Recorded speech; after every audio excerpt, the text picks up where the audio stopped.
Hello students, welcome to online classes ABN and PRR College of Science Kovuru. Semester 6, third BCom General. Paper Financial Services. Paper Financial Services. So ప్రీవియస్గా మీరు ఈ యొక్క 5వ సెమిస్టర్లో మనం తీసుకున్న specialization subjects banking and financial సర్వీసెస్లో one of the subject ఏంటంటే ఫైనాన్షియల్ సర్వీసెస్. సో ఈ యొక్క ఫైనాన్షియల్ సర్వీసెస్లో వచ్చేటప్పటికి మనకుంటే సిలబసెస్ ఏంటి అంటే చూసినప్పటికీ ఫస్ట్ యూనిట్ వచ్చేటికి ఫైనాన్షియల్ సర్వీసెస్ అంటే విత్త సేవలండి. So role of the financial services, banking and non banking companies, activities of non banking finance companies, fund based activities and fee based activities. So ఇక్కడ విత్త సేవల యొక్క పాత్ర ఏంటి, ఈ యొక్క టాపిక్స్ ఏంటి అంటే దీంట్లో ఫస్ట్ యూనిట్లో ఫైనాన్షియల్ సర్వీసెస్ విత్త సేవలు. సో విత్త సేవల్లో వచ్చే టాపిక్స్ ఏంటంటే బ్యాంకింగ్ మరియు బ్యాంకింగేతర సంస్థల యొక్క పాత్ర ఏంటి, అలాగే ఆ సంస్థ యొక్క కార్యకలాపాలు ఏంటి, అలాగే వాటి యొక్క విధులు ఏంటి, అలాగే ఆస్తి ఆధారిత అలాగే ఫీజు ఆధారిత రుసుము ఆధారిత కార్యకలాపాలు ఎలా ఉంటాయి అన్నది ఈ యొక్క ఫస్ట్ యూనిట్లో ఉండే వచ్చరికి టాపిక్స్ అండి. అలాగే సెకండ్ యూనిట్ వచ్చరికి మర్చెంట్ బ్యాంకింగ్ సర్వీసెస్, రెండోది వచ్చరికి అండి మర్చెంట్ బ్యాంకింగ్ సర్వీసెస్. దీని మీద ఇదేంటి వచ్చరికి టాపిక్స్ అంటే సో మర్చెంట్ బ్యాంకింగ్ యొక్క scope and importance of merchant banking services, అలాగే venture capital, securitisation, demat services, commercial papers, ఇలాంటి టాపిక్స్ అన్నీ కూడా ఈ యొక్క సెకండ్ యూనిట్లో ఉన్నాయండి. అంటే డిమాట్ సేవలు ఏంటి, ఇలాంటి వాణిజ్య పత్రాలు అంటే ఏంటి, టాపిక్స్ అని కూడా ఈ యొక్క సెకండ్ యూనిట్లో కవర్ అయ్యే టాపిక్స్ అండి. అలాగే థర్డ్ యూనిట్ వచ్చేటికి leasing and hire purchase. So దీన్ని ఏమంటారంటే కౌలు మరియు అద్దె కొనుగోలు పద్ధతి అని అంటారండి. దీనిలో లీజు మరియు హై పర్చేజ్ అంటే అద్దె మరియు కౌలు మరియు అద్దె కొనుగోలు అని చెప్పవచ్చండి. అయితే ఇక్కడ టైప్స్ ఆఫ్ లీజ్, అలాగే documentation and legal experts, fixation of rental and evaluation, hire purchase, securitisation and debts, house financing. So ఇవన్నీ కూడా అంటే దీంట్లో వచ్చరికి కౌలు రకాలు ఏంటి, అలాగే న్యాయాత్మక పత్రాలను ఎటువంటివి సబ్మిట్ చేయాలి, అలాగే అద్దె కొనుగోలు పద్ధతి ఏంటి, అలాగే సెక్యురేషన్ ఆఫ్ డాక్యుమెంట్స్ ఏంటి, అలాగే హౌస్ ఫైనాన్స్ గృహత్వం అంటే ఏంటి, ఈ టాపిక్స్ అన్నీ కూడా ఈ యొక్క 3 యూనిట్లో కవర్ అయ్యే టాపిక్స్ అని మనం చెప్పచ్చండి. అలాగే యూనిట్ 4 వచ్చేటికి క్రెడిట్ రేటింగ్. సో యూనిట్ 4 వచ్చేటికి క్రెడిట్ రేటింగ్.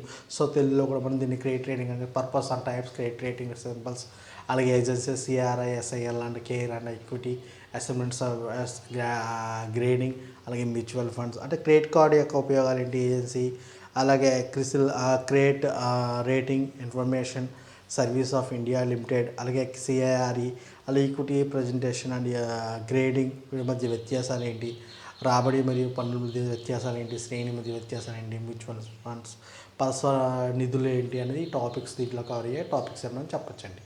అలాగే యూనిట్ 5 వచ్చేప్పటికి అదర్ ఫైనాన్షియల్ సర్వీసెస్, వివిధ విత్త సేవలను మనం చెప్పచ్చండి. దీంట్లో వచ్చరికి factoring, forfaiting, production and financial experts, instalment system, credit cards, central deposit system, NSDL and CSDL. అంటే so national security depository limited, CSDL అంటే సెంట్రల్ డిపాజిటరీ సర్వీస్ లిమిటెడ్ అని ఈ టాపిక్స్ అన్నీ కూడా మొత్తం ఓవరాల్గా మనకు కవర్ అయ్యే 5 యూనిట్స్ అని మనం చెప్పుకోవచ్చండి. సో ఈ యొక్క పేపర్ వచ్చేప్పటికి 75 + 25. సో 75 ఏమో థియరీ పేపర్స్, 25 మార్క్స్ ఏమో మీకు మిడ్ ఎగ్జామ్ జరిగిన బట్టి ఈ యొక్క మార్క్స్ అనేవి మీకు వస్తాయండి. సో దీంట్లో మనకి ఫైనాన్షియల్ సర్వీసెస్లో మొట్టమొదటిగా మనం ఫైనాన్షియల్ సర్వీసెస్కి వెళ్ళేటప్పుడు ఇండియన్ ఫైనాన్షియల్ సిస్టమ్ కోసం మనం డిస్కస్ చేసుకోవాలండి.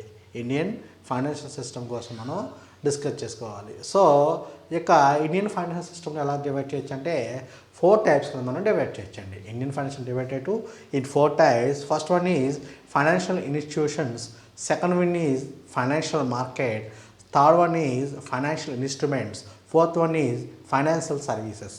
సో ఈ యొక్క ఇండియన్ ఫైనాన్షియల్ సిస్టమ్ని 4 టైప్స్గా మనం డివైడ్ చేస్తామండి. First one is financial institutions, second one is financial market, third one is financial instruments, fourth one is financial services. So ఈ యొక్క స్ట్రక్చర్ని మనం అబ్జర్వ్ చేస్తే ఈ యొక్క ఇండియన్ ఫైనాన్షియల్ సిస్టమ్ మొత్తం మన యొక్క భారతదేశంలో ఆర్థిక విత్త వ్యవస్థ స్వరూపం అంతా దేని మీద డిపెండ్ అయి ఉంది, ఈ 4 రకాల మీద డిపెండ్ అయి ఉంటుందండి. ఆ 4 రకాలు ఏంటంటే ఈవెన్ ఫైనాన్షియల్ ఇన్స్టిట్యూషన్స్, విత్త సంస్థలు, ఫైనాన్షియల్ మార్కెట్, విత్త మార్కెట్లు, ఫైనాన్షియల్ ఇన్స్ట్రుమెంట్స్, విత్త పత్రాలు, ఫైనాన్షియల్ సర్వీసెస్, విత్త సేవలు. సో వీటిని మనం ఇక చార్ట్ రూపంలో మనం అంటే భారతదేశంలో ఆర్థికపరమైన వ్యవహారాలన్నీ కూడా జరుగుతున్నాయంటే ఈ నాలుగాటి మీద డిపెండ్ అయ్యే వ్యవహారాలన్నీ కూడా జరుగుతున్నాయని మనం చెప్పొచ్చండి. అంటే విత్తం అనేది ఎలా సమకూరుతుంది, భారతదేశానికి విత్తం ఎలా సమకూరుతుంది అంటే ఈ 4 వేస్ ద్వారా మనకి సమకూరుతుందని మనం చెప్పొచ్చండి. Financial institutions, financial market, financial instruments, financial services. ఈ యొక్క ఫైనాన్షియల్ ఇన్స్టిట్యూషన్ వల్ల ఎలా డివైడ్ చేయొచ్చు అంటే banking institutions, non banking institutions, special institutions. అలాగే ఫైనాన్షియల్ మార్కెట్ ఎలా డివైడ్ చేయొచ్చు అంటే క్యాపిటల్ మార్కెట్, మనీ మార్కెట్. అలాగే ఫైనాన్షియల్ ఇన్స్ట్రుమెంట్స్ ఎలా డివైడ్ చేయొచ్చు అంటే money market and capital market. అలాగే ఫైనాన్షియల్ సర్వీసెస్ని ఎలా డివైడ్ చేయొచ్చు అంటే even merchant banking, leasing, factoring, depository, credit rating. So ఇవన్నీ కూడా దీంట్లో కవర్ అయ్యే మనకి సోర్స్ అని మనం చెప్పొచ్చండి. అంటే మనకి మన ఇండియాకి వచ్చేవాడికి ఫైనాన్షియల్గా ఎలా వస్తుంది అంటే ఈ యొక్క సోర్స్ ద్వారా విత్తం అన్నది సమకూరుతుందని మనం చెప్పవచ్చండి. ఇంకా ఫస్ట్ మనం టాపిక్ చెప్పుకునేప్పటికీ ఈ యొక్క టాపిక్లో ఫైనాన్షియల్ ఇన్స్టిట్యూషన్స్ అంటే ఏంటో చెప్పుకుందామండి. ఫస్ట్ ఏంటి ఫైనాన్షియల్ ఇన్స్టిట్యూషన్స్ అంటే ఏంటో మనం చెప్పుకోవాలి. సో ఇక ఫైనాన్షియల్ ఇన్స్టిట్యూషన్స్ అంటే ఏం చెప్తున్నారంటే the Indian financial system become more advances in represents various needs to economy.